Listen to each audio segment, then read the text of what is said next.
Welcome to Morbid Cases. I'm Nicole, and on today's episode of What the Actual we're going to be talking about a murder that occurred in May of 2004. After 3 different suitcases were found, all containing the remains of a dismembered man, the police were quick to narrow in on one suspect, his wife. Her husband had gone missing just days prior on April 28th, but she never reported him as missing. To this day, she claims her innocence, along with many other people who also believe she was falsely accused, while everyone else cannot deny certain evidence. Is she guilty? Is she innocent? I'll let you decide. This is the story of William, or Billy, McGuire.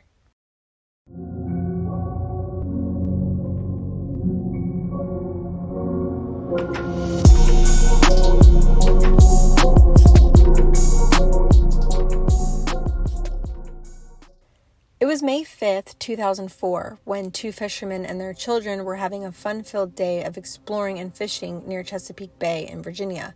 They were hanging around the Bay Bridge tunnel when they couldn't help but notice there was a green suitcase floating in the water.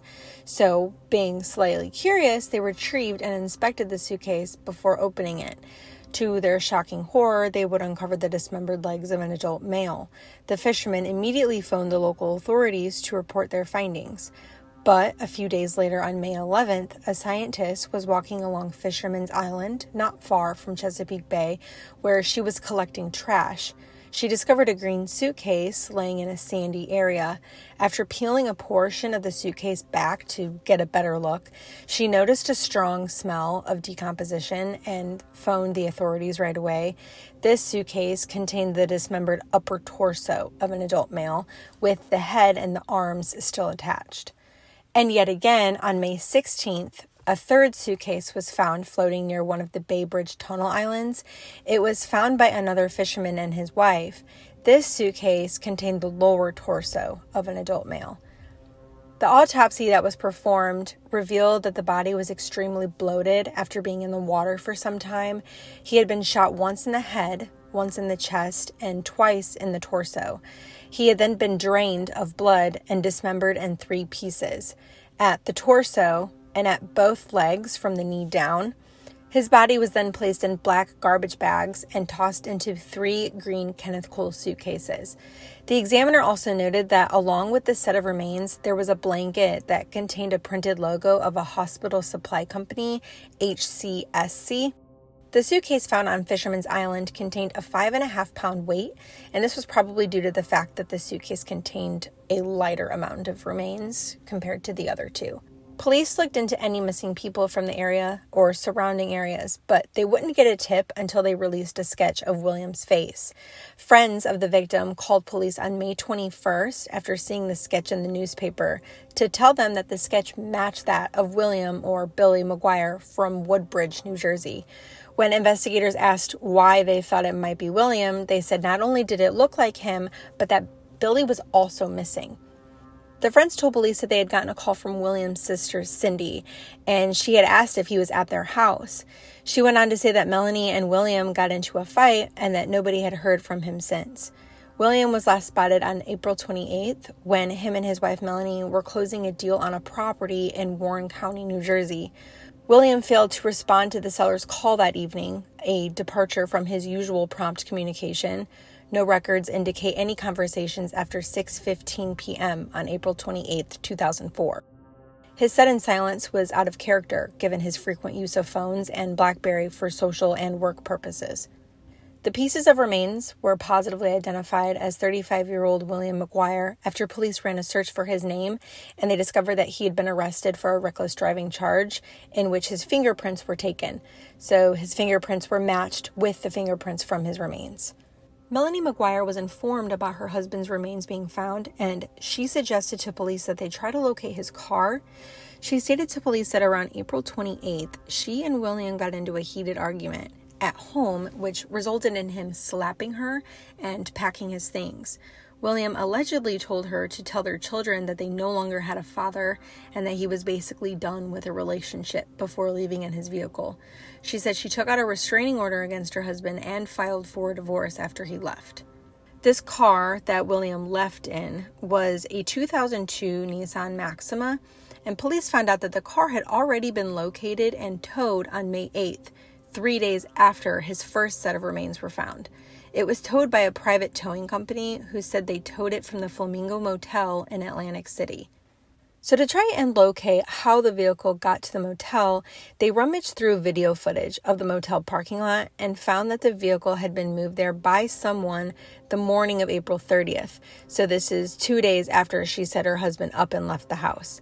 Because the footage was so grainy, police could not positively identify the person operating the car, so to rule it out as being Melanie, they questioned her.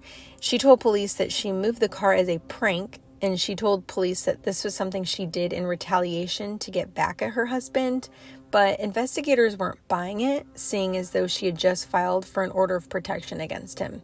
Investigators collected a wide range of evidence, such as medical reports, grand jury testimony, witness interviews, voluntary statements given from the defendant, statements made by the defendant to friends and others, records from a gun shop, business records like telephone and pharmacy records, surveillance tapes from business locations, expert evaluations of forensic evidence from suitcases and the defendant's car, DNA identification of trace evidence, examination of the defendant's personal computer, handwriting analysis, consensual tapes of telephone conversations, court-authorized wiretapping of the defendant's phone, and court-authorized wiretapping of the defendant's parents' phones.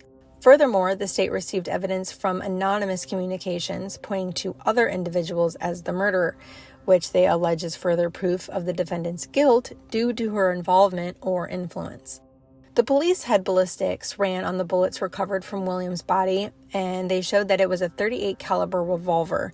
They wanted to find out if Melanie had ever registered a .38 caliber revolver.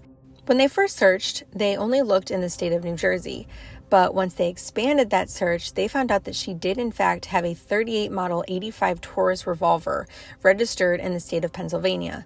Further digging, the police found a receipt that revealed Melanie had purchased the .38 caliber weapon just 2 days before her husband went missing. And she purchased this from a store in Easton, Pennsylvania. Now, people that lived in New Jersey would sometimes purchase guns from Pennsylvania since the gun laws were considerably softer and it was faster to obtain a weapon. On the same receipt was another purchase, and there were only 2 items in the store that matched the price of the item, and one of them was a box of wad cutter bullets, which was the same brand of bullet that was pulled out of William McGuire. The garbage bags that housed Williams' remains were also tested. They were ran against the black garbage bags that were found at the McGuire home. They were an identical match, and the analysis verified that both bags were made on the same assembly line on the same day. The garbage bags were also used to hold some of Williams' clothes that Melanie had given away to a friend after he vanished. Pertaining to the location of Williams' car, investigators pulled up Melanie's E-ZPass records to see if she was being honest about taking her husband's car to Atlantic City. So her E-ZPass tracked her location going through a toll booth in Delaware just 2 days after the murder. She claimed that she was shopping in Delaware because she could get a better deal as there wasn't any sales tax. But then why would Melanie call E-ZPass and try to have the toll charges removed after the murder if all she was doing was shopping? Now, while listening on Melanie's phone conversations, investigators found out about an affair that Melanie was having with a doctor who worked in the office she worked at. She was having a sexual relationship with a man named Dr. Bradley Miller. Police and we can speculate that either she used Dr. Miller to try to kill her husband, or she killed her husband so that she could be with Dr. Miller. But police would soon find out that a prescription was wrote for a sedative called chloral hydrate. And this prescription was written and signed for by Dr. Bradley Miller. When police questioned him about this finding, Dr. Miller stated that he did not make out the prescription and that it was not his signature. He told the police that it resembled Melanie's handwriting, which he also later testified in court. Police discovered that Melanie had visited a pharmacy, and she was also caught on video doing so. And it was known that she had purchased an American Express gift card, in which she later used to mail a package to investigators. The letter, written anonymously, stated that Melanie McGuire was innocent and being framed for the murder of her husband. There were green and white fibers that were located on a bullet that was recovered from William's chest cavity. These fibers were very similar to a green and white throw pillow that was located inside the McGuire residence, but the defense would claim that these fibers were not a conclusive match to the green furniture set in the living room. Crime scene analysis found tiny pieces of human flesh on the floorboard inside William's Nissan Maxima, what he called human sawdust. A medical examiner noted that these pieces of human flesh were most definitely removed through disease or trauma versus being dead skin that's been rubbed off. Prosecutors would later say that the only way for these pieces to have gotten there was if someone had gotten them embedded in the bottom of their shoes and then drove William's car. And at that point, they only had knowledge of one other person to drive William's car other than William. There was also an FBI agent who specialized in video analysis. This agent looked over the video footage from the motel parking lot, and she testified that she could see a glimpse of a car pulling in behind William's car at 12:40 p.m. And she said that this vehicle shared certain characteristics with Melanie's car, which was a Nissan Pathfinder. One thing I tried to track down was whether or not they found actual evidence to say that the murder occurred inside the McGuire residence. Prosecutors could only say that they speculate that William was killed in the house, but police did talk to a neighbor who lived closest to the McGuire residence, and she told them that she did not hear or see anything unusual around the time that they believe he was killed. Over a year after William was killed, Melanie was arrested on June 2nd, 2005. She was booked into the Middlesex County Adult Correctional Center on a first-degree murder charge, and her bail was set at $750,000. Melanie had an explanation for almost every single piece of evidence that was thrown at her, but she couldn't explain how suitcases from her home were used to conceal her husband's remains, or the charges from E-ZPass, the weapon and ammunition, or the medical blanket from her medical supply company. She also couldn't explain away the fact that she was having an affair, or that her husband's flesh was found in the car that she admits to driving. All she could say was that she didn't do it, and that she was innocent, and Melanie pleaded not guilty to the first-degree murder charge. It wasn't long after that she made bail, and that she would be slapped with a 4-count indictment on October 11th, 2005.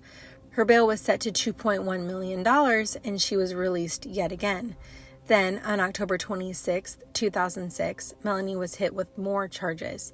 Remember that anonymous letter that someone wrote to investigators? Well, Melanie was charged with 2 counts of hindering apprehension for allegedly sending those letters. She pleaded not guilty and was released after posting a $10,000 bail. Melanie McGuire's murder trial began in March of 2007 at the Middlesex County Courthouse in New Brunswick, New Jersey. Prosecutors claimed her motive was to start a new life with her lover, while McGuire maintained her innocence, citing her husband's gambling addiction and mood swings. She also claimed that her husband owed money to bad people, who would kill him if he didn't pay. But the jury wasn't buying it, and on April 23, 2007, McGuire was found guilty of first-degree murder, perjury, desecration of human remains, and possession of a weapon for unlawful purposes. Although, in the end, she was acquitted of hindering apprehension, tampering with evidence, and possession of Xanax without a prescription. Melanie McGuire has tried to overturn her conviction, but continues to be denied and still to this day claims that she is innocent. Melanie was sentenced to life in prison plus 5 years and must serve 66 years before she is eligible for parole, at which time she will be 101 years old. Thank you for listening to today's episode. If you enjoyed it, feel free to follow me as I post a new true crime story every week. Don't forget to follow my socials to see episode updates, trailers, and news on latest crimes. And I will see you next time.